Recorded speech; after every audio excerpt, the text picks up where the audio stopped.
Hi everyone, this is Dr. Musa from Simple Medical. I made this channel to make a quick revisions for all the students who are preparing for the USMLE in the same times for the student in the first and second medical school. Our first lesson today is speaking about the skull. Let's get started. As you see in the front of us, the skull, it has a two part. It has the upper part and it has a lower part. The upper part we call it neurocranium and the lower part we call it visceral cranium. The neurocranium consists of the frontal bone here and parietal bone and temporal bone and sphenoid bone and ethmoid and occipital bone. Between these bones, it has a suture line from from the frontals to the parietal, we call this line coronal sutures, and between the left and right of the parietal bone, we call it sagittal sutures, and between the parietal bone and occipital, we call it lambdoid sutures. This one is look like a triangle. And between the parietals and temporal, we call squamous sutures. And between the occipitals and temporal, we call it occipitomastoid sutures. And between the sphenoid and temporal, we call sphenomastoid sutures. So let's get started with the neurocranium. The first one in the front of us will be the frontal. The frontal, as we see, is flattened, irregular shape. And the frontal bit of the frontal bone, these two circles, we call it frontal eminence. And in the middle, we call it the glabella. Between the glabella, we call it supraciliar arches, which is formed at eyebrow. And the lateral, we call zygomatic process, which is make the articulation, zygomatic bone. Beside the zygomatic process, this one's called supraorbital margin, which is protections for the eye. And these last two blue colors, we call a supraorbital notch, which is passage for the nerves and artery and the vein.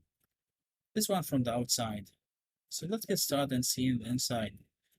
In the inside, we will see this part is called the frontal crest. As you see in the front of us, guys, this one's called the false cerebri. This is the false cerebri and how it look like attachment with the frontal bone.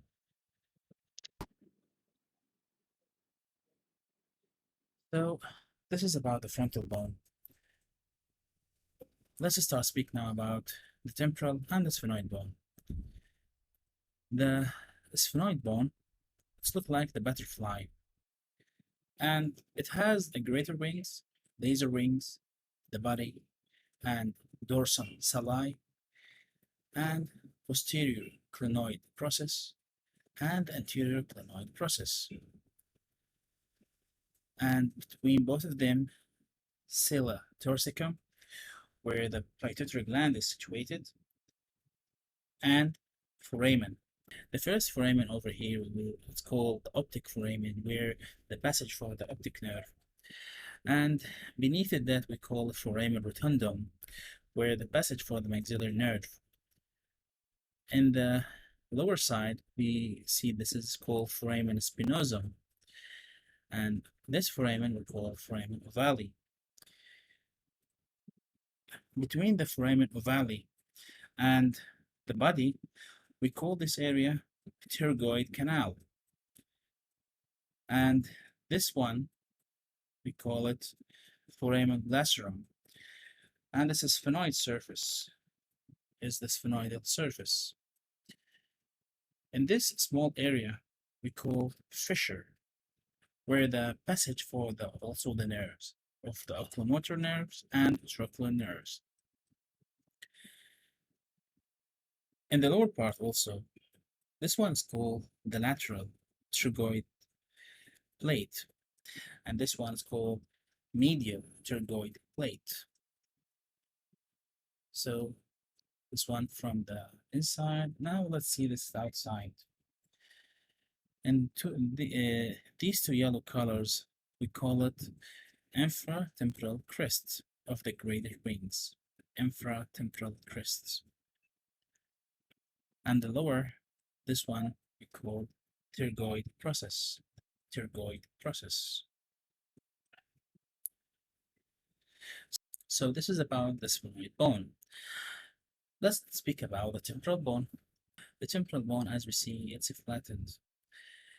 The topography of the temporal bone. In this area, we call it external auditory meatus. External auditory meatus. As there is external, it will be also internal. Internal auditory meatus. And behind this one, this blue area, we call mastoid process. Mastoid process. And the mastoid process will be very important with attachment with several uh, muscles. This, okay, about this foramen, we call it mastoid foramen. In this spot, we call it mastoid foramen. And it will make the passage, as you see in the screen, it's gonna be make the vein, the passage for a vein to a transverse sinus, branch of the occipital artery to dura mater. So in this area, mandibular fossa, and in this area, it will make the attachment with a zygomatic bone.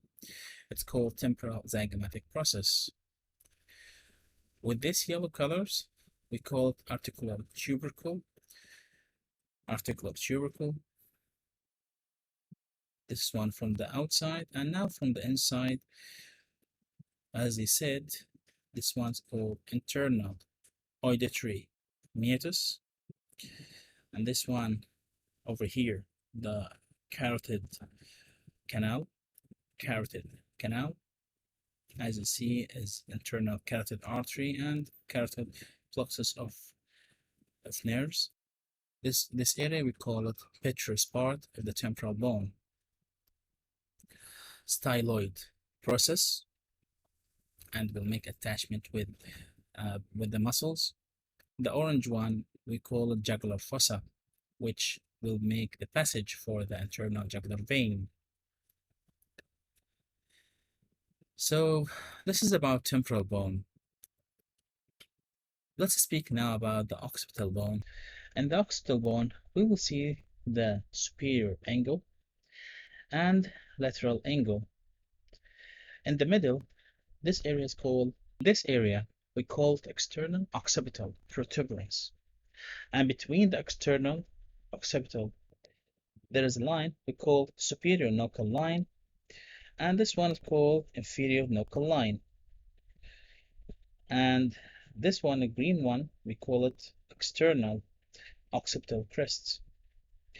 And external occipital crest, it will make the attachment with a nuchal ligament, which is the extend to the vertebra. Let's see in the nuchal ligament. Okay. This one in front of us, guys, we call it nuchal ligament. Let's back again to the skull.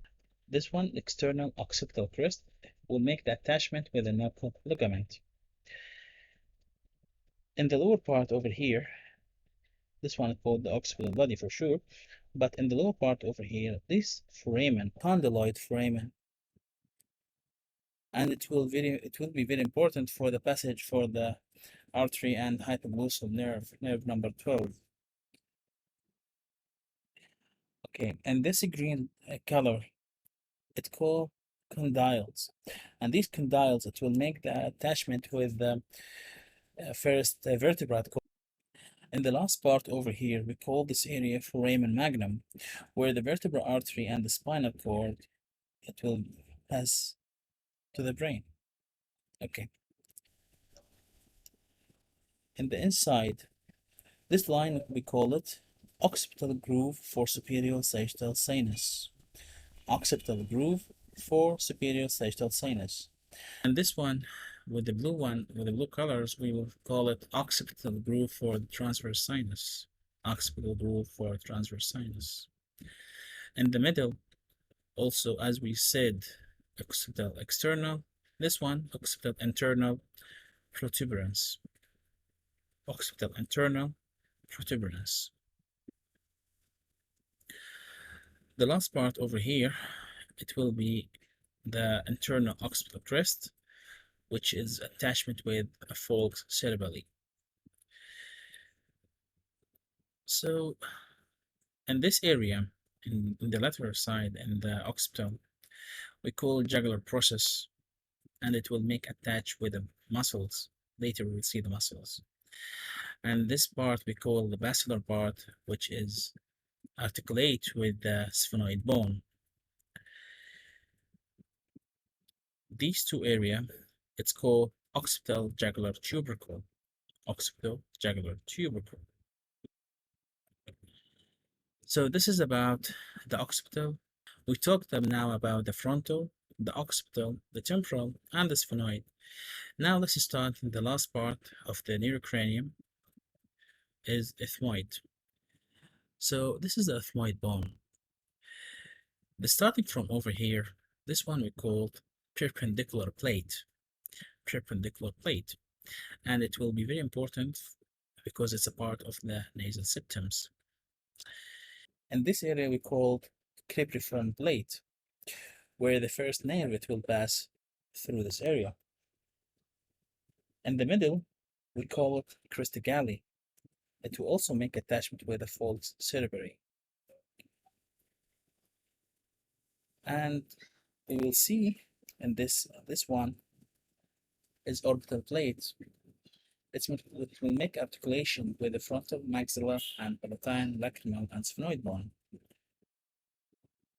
We're going to see over here, as what he said, it make the attachment with the frontal, with the lacrimal and maxilla, and from the posterior side, sphenoid, and the palatine from the lower parts. So let's back again to the topography. This one we call ethmoid orbital plate, and this one we call ethmoid labyrinth. A lower part, we going to call it ethmoid middle concave. Ethmoid middle concave.